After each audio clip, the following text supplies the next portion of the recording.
সুপ্রিয় দর্শক, সবুজ বাংলা ইউটিউব চ্যানেলে আপনাকে শুভেচ্ছা ও অভিনন্দন। একটা বিশেষ বিষয়ের জন্য ভিডিওটা করছি, সেটা হচ্ছে বেগুনের চারা। আপনারা অনেকেই চেয়েছিলেন, আমার নার্সারিতে এসেছিলেন, দিতে পারিনি, তার জন্য প্রথমেই আমি ক্ষমা চেয়ে নিচ্ছি। তার জন্য আমার মনে হলো যে আমি যেহেতু সময় চলে যাচ্ছে, আমি আজকে বেগুনের গ্রাফটিং শিখিয়ে দেবো।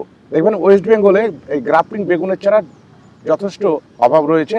আপনারা নিজেদের চারা নিজেরাই যাতে গ্রাফটিং করে চাষ করতে পারেন, সেইটা আজকে আমি দেখাবো, তাতে আপনাদের উপকার হবে। এর আগের ভিডিওতে আমাদের ব্লক কৃষি দপ্তর থেকে যে ট্রেনিংটা হয়েছিল ফার্ম স্কুল, সেখানে সিডলিং ট্রেতে বেগুনের চারা কীভাবে তৈরি করতে হয় সেটা আমি শিখিয়েছি। সেটা চাইলে ডেসক্রিপশনের লিঙ্ক দেওয়া রইল, আপনারা দেখে নিতে পারেন। তবে আজকে শেখাবো গ্রাফটিং কীভাবে করবেন চাষের জন্য।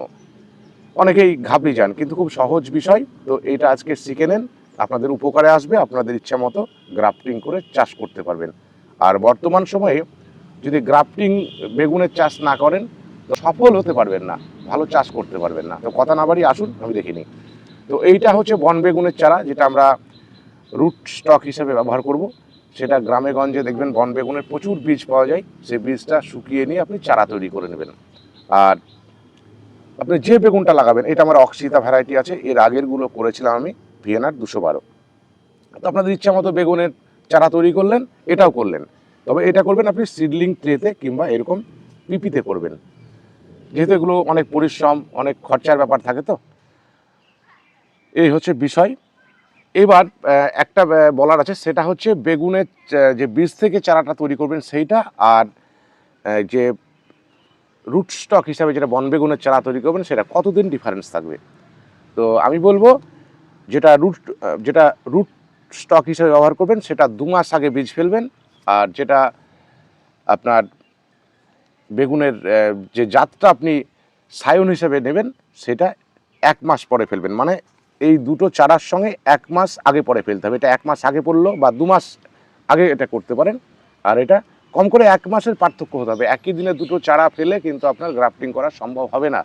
এটা নিয়ে আসবো, তবে আজকেরটা শিখে নেন, আর কথা বাড়াচ্ছি না। তাহলে এবার আমরা এটা যিনি অক্সিতা বেগুন গ্রীষ্মকালীন, তো এইটা আমরা কোন অংশটা নেব? আমরা বেশি গোড়া থেকে নেব না, কেননা এটা বেশি করা যাবে না। আমরা মোটামুটি এইখান থেকে নিলাম। প্রয়োজনে এই চারাটা আপনি আবার মাটিতে পুঁতে দিলে আবার এখান থেকে শাক নেবে, সেটা থেকেও গ্রাফটিং করতে পারেন। তাহলে একটা চারায় অনেক করতে পারবেন। আর আমরা এগুলোকে কেটে দেব, কেটে দিলাম। এবার এখানে দেখবো আমার মোটামুটি কোন জায়গাটা মিলবে। আমি এইখান থেকে কেটে দিলাম, কেমন আমার দেখা ইচ্ছা হলো। আচ্ছা, এবার এইটাকে আমি আলতো হাতে ব্লেড দিয়ে বা গ্রাফটিং চাকু দিয়ে আমি চেঁচে নেব। দেখতে পাচ্ছেন সেম এরকম।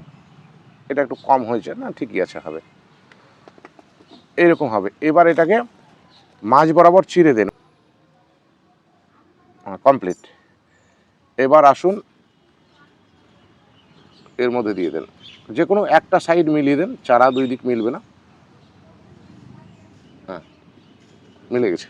ক্রাফটিং টেপ অনলাইনে পেয়ে যাবেন, এই ধরনের টেপ লিঙ্ক দেওয়া রইল, আপনারা চাইলে ওখান থেকে নিয়ে নিতে পারেন। এবার এখানে ক্যামেরাম্যান কাছে এসো। এই দেখুন, প্রথমে একটু হাত দিয়ে ধরবেন, টানটা সমান থাকবে।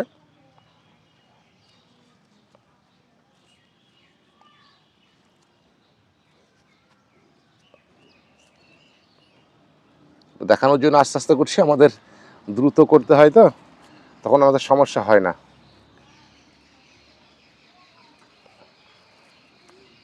এইভাবে হয়ে গেল। এইটাকে কোনো শেডে, গ্রিন শেডে রেখে দেবেন। 5 থেকে 6 দিন পর বা 7 দিন পর আস্তে আস্তে কুশি নিতে লাগবে। আর আপনার নতুন হাতে যেহেতু, আপনারা এতে একটা ক্যারি দিয়ে দেবেন। যারা নতুন করছেন তাদের ক্ষেত্রে আমি বলবো,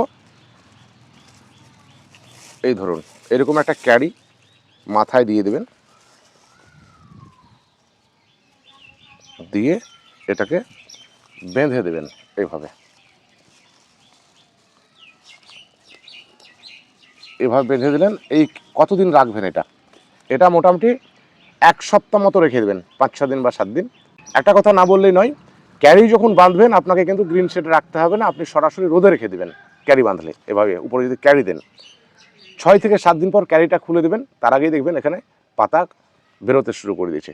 তো বন্ধুদের উদ্দেশ্যে আরেকবার বলি, আপনারা নিজেরা পারলে করুন, আর যদি কেউ আমাদের এই গ্রাফটিং বেগুনের চারা নিতে চান আমাদের স্ক্রিনে দেওয়া নম্বরে অতি সত্বর যোগাযোগ করুন। সকলেই ভালো থাকবেন, সুস্থ থাকবেন, ধন্যবাদ।